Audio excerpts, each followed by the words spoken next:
Semangat pagi, sahabat pembelajar dimanapun Anda berada. Jumpa lagi dengan saya, Puji Wibowo, dari Politeknik Keuangan Negara STAN, masih dalam pembelajaran penerapan fungsi linear di dalam hukum ekonomi. Kali ini kita sampai pada pembahasan konsep keseimbangan atau equilibrium. Ya. Nah, kita ketahui bahwa sahabat pembelajar, yang namanya equilibrium itu suatu kondisi atau keadaan di mana harga pasar berada pada tingkat di mana jumlah yang ditawarkan sama dengan jumlah yang diminta. Ya, jadi dalam hitungan matematikanya akan bertemu nih titik potong antara fungsi linear yang mewakili ya fungsi permintaan dengan garis linear yang mewakili fungsi penawaran. Ya, sehingga berpotong di suatu titik tertentu. Nah, keseimbangan ini tentu akan melibatkan dua fungsi.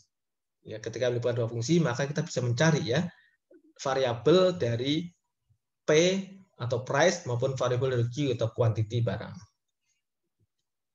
Nah, sebagai contoh, kita memiliki fungsi permintaan dengan QD sama dengan 200 min 2P. Ingat kalau permintaan itu pasti gradiennya negatif gitu ya, karena dia downward sloping. Kemudian fungsi penawaran, slope-nya atau gradiennya positif. Pasti selalu begini ya, jangan keliru ya. Sahabat belajar, yang namanya permintaan itu pasti gradiennya atau slope-nya negatif, sementara penawaran pasti positif di sini ya, secara umum.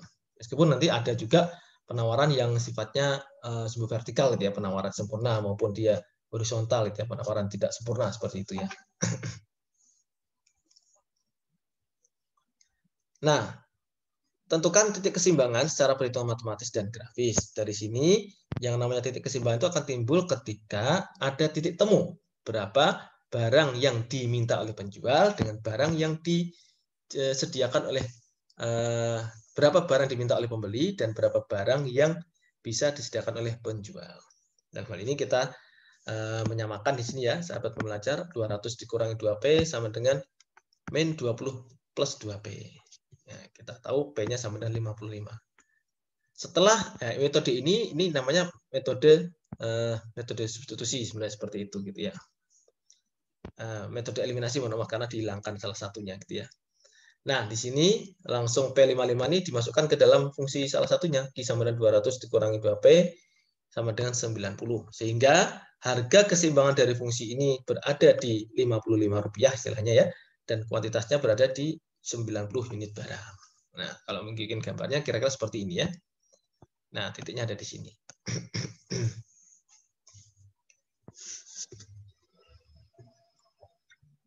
Nah, sebagai informasi tambahan, sahabat pembelajar, bahwa kita tahu ada dua jenis barang ya, barang substitusi maupun barang komplementer ya. Yang namanya substitusi itu dia ada karena untuk menggantikan fungsi barang lain. Sehingga apabila harga barang yang pertama itu turun, maka permintaan barang dua akan ikut turun juga. Ya, kenapa? Karena harga barang satu turun itu berarti barang satu itu relatif lebih murah dibanding dengan barang substitusi yang lain. Sehingga permintaan akan barang satu ini akan tinggi. Ya.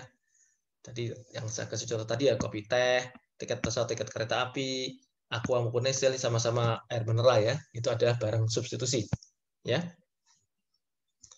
Nah, kemudian gimana kalau barang komplementer? Barang yang penggunaannya melengkapi fungsi barang lain, sehingga apabila harga barang satu turun, maka permintaan barang dua malah akan naik. Ya, sebagai contoh, kalau kopi harganya tuh naik, maka otomatis gula itu juga karena komplemennya dari kopi, maka permintaan gula juga akan berkurang. Kenapa? Karena permintaan kopi juga berkurang, karena gula temannya kopi, gitu ya. Atau roti tawar dengan selai, ini juga teman sejati ya, roti tawar dan selai. Ketika harga selainya naik, maka permintaan akan selai pun berkurang, sehingga permintaan roti tawar juga akan berkurang. Nah, ini bagaimana kalau persamaan permintaan itu ada barang substitusi dan barang komplement, sehingga di sini ada kita mencari keseimbangan untuk dua jenis barang dan dua titik harga, ya. Sehingga di sini perlu kita berhati-hati dalam merumuskan penyelesaian, ya. Jadi misalkan apa namanya, X dan Y adalah barang substitusi, ya. Maka bentuk persamaannya ya QDX sama dengan A min B PX plus delta PY, kemudian QDY sama dengan alpha min beta PY plus atau PX ya. Nah, ini kalau barang substitusi. Gimana kalau barang komplement? Maka karena komplement sifatnya kan antara satu barang dengan barang lain itu kan akan negatif gitu ya. Jadi kalau dia permintaannya naik gitu ya, harga naik, istilahnya harga naik, permintaan turun ya. Sehingga antara harga dengan jumlah barang diminta nih ininya berlainan gitu ya, berlainan negatif. Makanya dia bilang negatif gitu ya. Nah, kondisi keseimbangan itu akan terpenuhi jika QDX sama dengan QSJ, QDX sama dengan QSJ, dan QDY dengan QSJ ya. QDX dan QSX, QDY dengan QSJ ya. Jumlah QDX sama dengan QSX ya, QDY sama dengan QSJ. Ini dari fungsi umum persamaan barang substitusi dan komplement. Contoh di sini bahwa ada dua barang substitusi X dan Y dengan persamaan ya. Ini barangnya adalah X, berarti ada dua barangnya X dan Y. Kalau sebelumnya kan kita cuma satu barang, tapi fungsi permintaan dan penawaran masing-masing barang tersebut. Sekarang kalau ada dua barang nih, saling melengkapi, barang substitusi misalkan. Maka permintaan akan barang X itu 82 min 3PX plus PY. Kemudian karena permintaan dia akan dipengaruhi oleh harga dia sendiri dan harga barang yang mensubstitusi dia, kan gitu ya. Di sini ada sahabat lihat bahwa yang namanya substitusi itu permintaannya itu akan berbanding terbalik dengan harga barang dia sendiri ya, karena kalau dia mahal akan dia mencari barang pengganti, tapi dia akan berbanding lurus dengan harga barang penggantinya ya. Kalau barang penggantinya murah maka permintaan untuk barang pengganti tersebut akan tinggi, kan gitu ya. Sebaliknya kalau QSX berarti ini seperti fungsi penawaran biasa, bahwa gradien atau tingkat kemiringan dari harganya di sini adalah tetap positif. Kemudian barang yang kedua Y ya. Y ini juga mirip dengan X di mana kuantitas barang Y itu akan sejalan ya. Akan sejalan dengan harga barang substitusinya, tapi dia akan berlawanan dengan harga barang dia sendiri, negatif gitu ya. Sementara kalau QSJ-nya dia sama dengan fungsi penawaran biasa, di mana gradiennya selalu positif. Dari sini, sahabat pembelajar, kita coba ramu dua persamaan tadi ya. Sehingga di sini kita tahu bahwa syarat mencapai titik keseimbangan adalah permintaan barang X harus sama dengan yang ditawarkan dari penjualnya juga. Kan di sini 82 min 3PX plus PY sama dengan min 5/15PX. Di sini ada dua variabel yang belum ketahui, yaitu PX dan PY, harga barang X dan harga barang Y. Kemudian syarat kedua, QDY barang Y harus sama dengan yang ditawarkan oleh penjual barang Y tersebut. Maka persamaannya kita satukan di sini, ketemu 2PX min 36PY sama dengan min 98. Nah, dari dua persamaan ini sahabat pembelajar, kita bisa selesaikan ya, mau pakai metode eliminasi maupun pakai metode substitusi.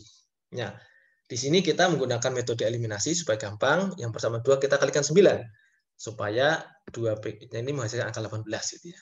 Sehingga di sini min 18PX plus PJ sama dengan min 87, yang persamaan 2 karena dikalikan 9 menjadi 18PX min 324PJ sama dengan min 882 ya. Ini kemudian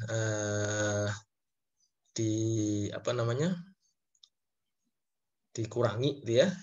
Dikurangi menghasilkan angka ini ya. Min 323 PJ sama dengan 969, PX-nya 3, PJ-nya 3, PX-nya 5. Setelah mengetahui harga dari masing-masing barang tersebut, maka kita substitusi ini ke persamaan yang semula. Kita akan menghasilkan QX-nya sama dengan 70 dan QY-nya sama dengan 90. Jadi demikian ya, sahabat pembelajar, harus berhati-hati dengan penggunaan rumus ini dan harus bersabar di dalam menyelesaikan fungsi keseimbangan untuk dua jenis barang, baik itu barang komplement maupun barang substitusi. Demikian sahabat pembelajar, penjelasan mengenai penerapan model matematika di dalam keseimbangan fungsi permintaan dan penawaran.